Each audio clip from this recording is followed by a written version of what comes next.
Supreme Emperor Yingho dikepung oleh para guru besar seperti Dongfang dan juga yang lainnya.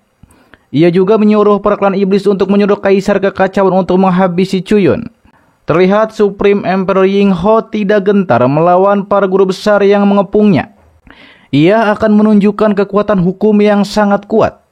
Dongfang dan para guru besar lainnya mengeluarkan kekuatan mereka untuk melawan kekuatan hukum yang dikeluarkan oleh Supreme Emperor Yingho.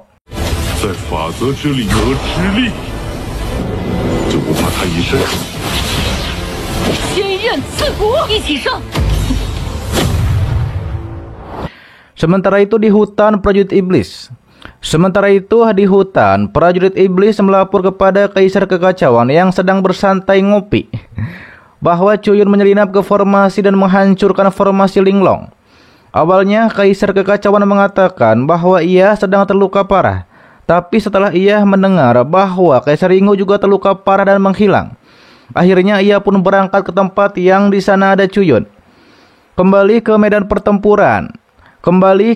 pertempuran, nampaknya para guru besar seperti Dongfang dan lainnya berhasil menyudutkan Kaisar Yingho yang entah kemana setelah diserang.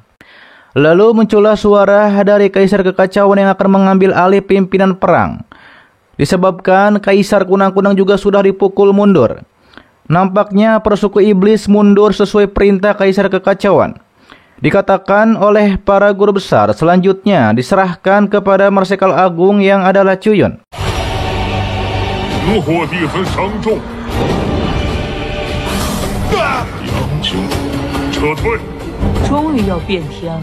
Di sisi lainnya berpindah kepada Cuyun yang mendapat berita dari teman-temannya bahwa pasukan iblis telah mundur. Teman-teman Cuyun bersemangat untuk mengejar suku iblis karena ini momentum yang harus mereka dapatkan. Terlihat Xingtian dan Putri Chu juga ingin ikut untuk mengejar klan iblis untuk mengalahkan mereka. Akhirnya Cuyun menyuruh teman-temannya untuk mengejar klan iblis dan menyuruh agar Xingtian dan Putri Chu untuk menahan pasukan klan iblis, yaitu yang ada di garis depan pertempuran.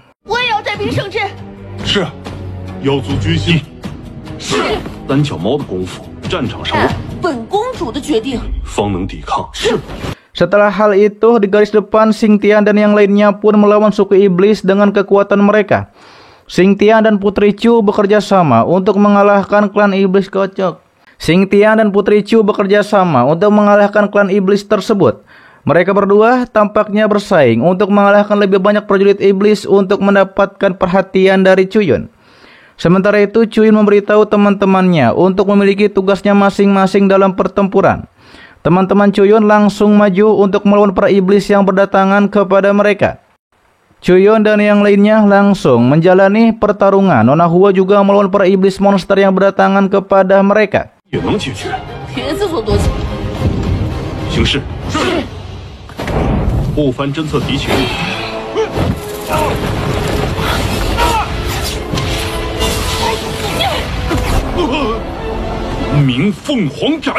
Diperlihatkanlah Cuyun di atas menyerang dengan serangan Phoenix-nya menyerang kepada 300.000 prajurit iblis yang ada di bawah. Setelah hal tersebut di hutan ada prajurit iblis yang berbentuk gulali.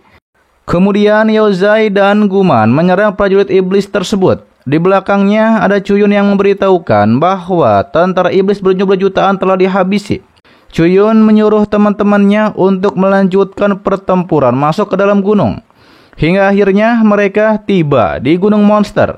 Ternyata di atas gunung tersebut ada Kaisar Kekacauan yang sedang menunggu.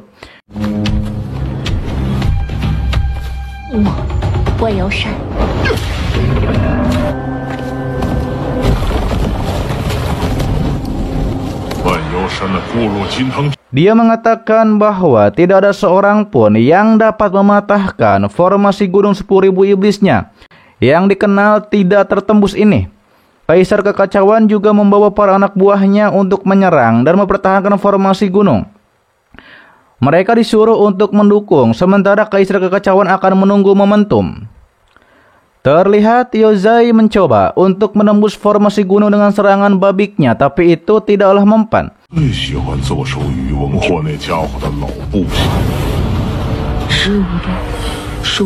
Tentu saja, kata Cuyun, bahwa membakar bukanlah pilihan yang bagus. Guman mencoba untuk menyerang formasi gunung dengan pedangnya, tapi memang tidak mempan juga. Kata Nona Bing bahwa formasi ini sesuai dengan reputasinya kokoh seperti batu. Bufan melaporkan kepada Cuyon bahwa memang formasi gunung ini meliputi seluruh gunung Wanyao, dan nampaknya memang harus mendobraknya. Cuyon melihat formasi ini dan tampaknya formasi ini ketika diserang akan menyerap kekuatan orang tersebut. Nona Yeling juga mencoba untuk menyerang dengan kekuatannya, tapi memang juga tidak mempan. Hingga akhirnya Cuyon mengatakan kepada teman-temannya, cara satu-satunya adalah mendobrak dari dalam. Ia pun mengeluarkan kekuatan akar berambatnya dibantu oleh Nona Yeling untuk menghancurkan formasi dari dalam. Serangan itu berhasil menghancurkan formasi gunung tersebut.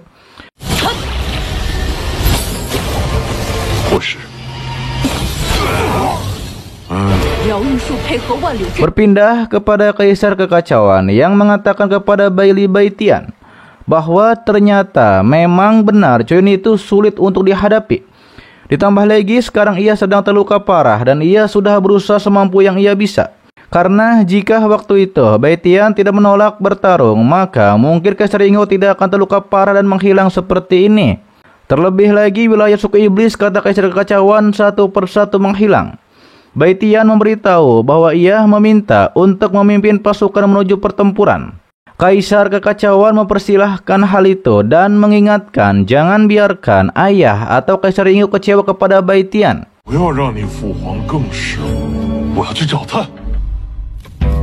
Sementara itu kembali kepada Cuyon yang diberitahu oleh teman-temannya.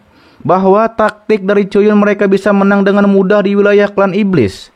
Karena selama Cuyon yang memimpin, maka ras iblis pasti akan dikalahkan. Mereka juga bilang kalau tidak ada Cuyon, mereka tidak tahu berapa lama mereka bisa bertahan melawan suku iblis. Namun kata Cuyon, ia tidak puas dengan hal ini karena ia ingin seluruh ras iblis dikalahkan, bukan hanya satu atau dua tempat saja. Dikarenakan ras iblis tidak akan tunduk sepenuhnya kepada ras manusia sebelum seluruh tempat ras iblis dikalahkan. Hal itu dibenarkan oleh teman-teman Cuyon bahwa jika tidak diakhiri, maka ras iblis akan menjadi ancaman umat manusia lagi. Tidak lama prajurit melapor kepada Cuyon bahwa panglima suku iblis yang adalah Baili Baitian sudah menunggu di lembah pemburuan jiwa. Bufan mengingatkan lebih aman Cuyon untuk mengambil jalan memutar ke Gunung Wanyao. Tapi Cuyon tetap tidak akan mengambil jalan memutar karena Baili Baitian adalah kunci untuk mengalahkan seluruh ras iblis.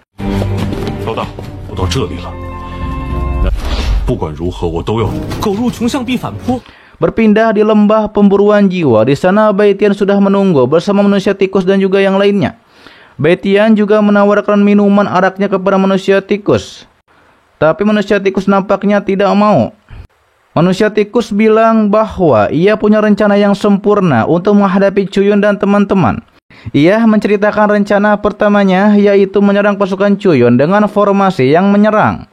Formasi itu akan mengeluarkan air untuk menghantam Cuyon dan teman-teman. Yang hal itu akan membuat Cuyon dan teman-teman tenggelam ke dasar air dan terkuras kekuatan spiritualnya. Namun ditantang oleh manusia serigala bahwa manusia juga bisa menggunakan kekuatan untuk terbang.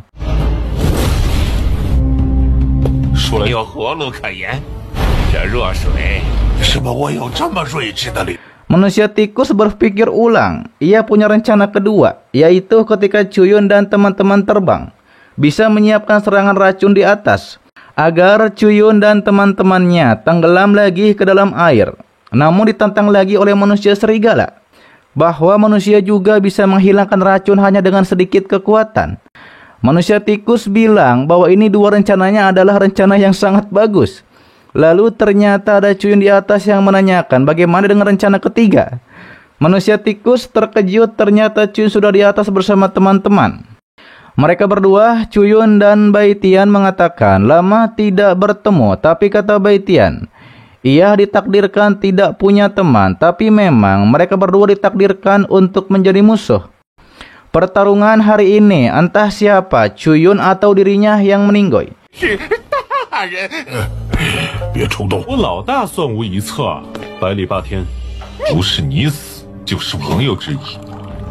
Chuyun memberitahukan bahwa mereka berdua sudah bertarung berkali-kali dan Bai Tian tidak pernah menang melawannya.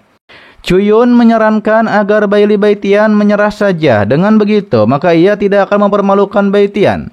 Tapi Bai Tian menolak hal itu karena bagaimana ia bisa menyerah dengan statusnya sebagai panglima ras iblis. Hingga akhirnya pertarungan antara Chuyun dan Bai Tian pun dimulai. Bai Tian menyiapkan pedang guntur untuk menyerang kepada Chuyun. Chuyun juga menyiapkan serangan 13 pedang surganya. Terjadilah benturan kekuatan hebat di antara mereka berdua. 我生于妖族，义父是对的，诸天师。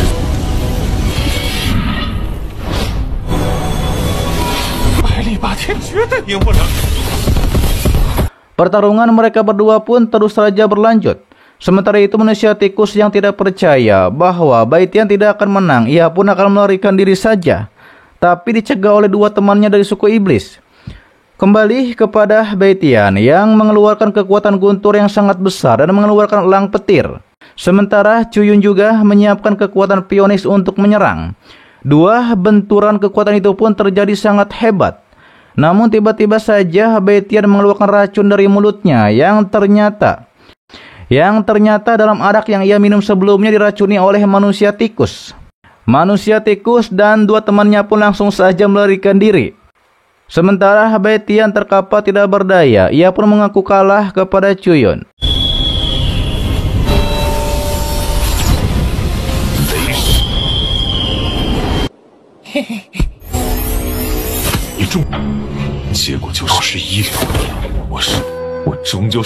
Nona Bing menyarankan kepada Chuyun untuk membawa Bai Li Bai Tian diinterogasi. Tapi Chuyun menolak hal itu karena ia ingin berbicara dengan Bai Tian secara serius. Teman-teman Chuyun menghargai itu dan mereka pun langsung pergi saja. Chuyun tiduran di situ bersama Bai Tian. Ia menegaskan jika memang Bai Tian ingin, mereka berdua tetap akan berteman walaupun Bai Tian tetap bersikukuh bahwa ia adalah dari ras iblis dan seorang panglima. Kata Bai Tian, ia lebih baik meninggoy di tangan Chuyun daripada ia harus meninggoy di tangan ras iblisnya sendiri. Terlihat Chuyun akan menghabisi Bai Tian karena Bai Tian lebih baik meninggoy dengan kehormatan daripada harus berkhianat. Setelah hal itu, Chuyun menghabisi Bai Tian atau tidak itu belum pasti.